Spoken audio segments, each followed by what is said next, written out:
Niemand praat oor die nagte waar jy wakker lê en huil en die volgende oggend moenie steeds opstaan met 'n glimlag nie. Nou ek was daardie mamma in 2025 en ek het vir myself gesê genoeg is genoeg.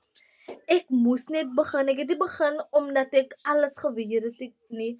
Ek het begin omdat ek moes begin vir my familie, omdat ek 'n nalatenskap moes bou vir my familie. Waar ek 2 ure 'n dag werk.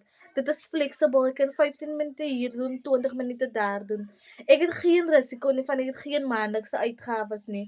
Ek werk nie vir kommissie nie. Ek het geen middelman nie. Ek is my eie CEO. Nou mamma, wat as jy ook 'n supportive community kan hê wat saam met jou staan teen alle tye? Wat as jy ook 100% profit kan verdien waar jou bankrekening aan jou webwerf gekoppel is?